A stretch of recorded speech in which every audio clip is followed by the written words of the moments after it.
Trump's next White House counsel is the exception to the rule of Trump lawyers. As Donald Trump selects the top lawyers in his next administration, he has mostly prioritized loyalists who have forcefully advocated for him, either on cable news or in court. His pick for White House counsel is a bit different. William McGinley, a longtime Republican election lawyer and K Street player, is not known as an outspoken Trump defender or a member of his legal inner circle. That differentiates him from MAGA provocateur Matt Gaetz, whom Trump wants to be Attorney General, and from the trio of Trump's personal lawyers who were tapped last week to fill other key positions at the Justice Department. Instead, McGinley is an affable lawyer who doesn't make enemies and has little appetite for drama or the spotlight, his friends and colleagues say. But McGinley has experience navigating the tumult of a Trump administration.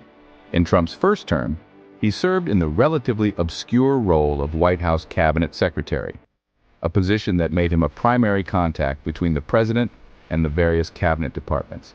During his tenure, McGinley managed one of the most impressive feats in Washington. He survived more than 2 years in the Trump White House without sullying his own reputation and without a major blow-up with Trump. I should maybe ask him what the secret was.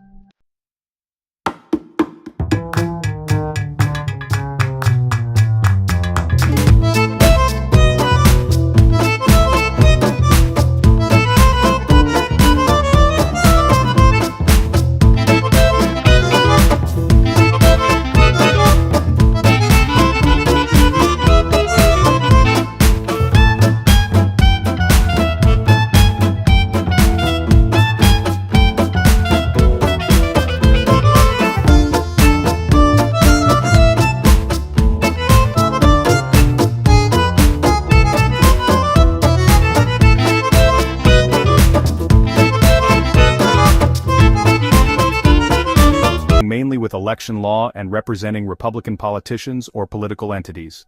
He can really see the intersection of law and policy and politics. He's a great lawyer. McGinley joined the first Trump White House on day one and served for 2.5 years before leaving to return to private practice. Since then, he has worked as a federally registered lobbyist alongside his legal practice. His clients have included defense contractor Vectrus, a New England fishermen's group, and Max Schachter, a school safety advocate whose son was killed in the mass shooting at a Parkland, Florida high school in 2018, federal filings show. Until March of this year, McGinley served as a lobbyist for 2 Russian-born U.S.-educated software tycoons, Andrei Baronov and Ratmir Tomashev. Both men are reported to be billionaires and under sanctions by Ukraine's government. Lobbying disclosures indicate McGinley's work was related to business operations and humanitarian efforts in Ukraine. Baronov and Timoshev were placed on a Ukrainian sanctions list in 2022. They reportedly renounced their Russian citizenship in the wake of Russia's invasion of Ukraine earlier that year. Now, as McGinley prepares to return to a Trump White House in a more prominent role, it will be more difficult, if not impossible, for the drama-averse lawyer to avoid controversy and the spotlight. McGinley may have survived the first Trump administration relatively unscathed because he wasn't in the White House counsel's office, where he would have been involved in the most contentious issues. Instead, his duties as cabinet secretary involved supervising the paper flow between the West Wing and federal agencies. His position, at least in that role early on, was largely under the radar, and I don't believe he had much interaction with the president or other key figures there at the White House on major policy and legal issues. McGahn described McGinley's remit somewhat differently, but acknowledged his colleagues' involvement in legal issues during the first Trump term was limited. Occasionally we were attending the same meetings trying to assure legal alignment. So he certainly knows where the bathroom is, and knows how the cabinet works, and knows how policy is made.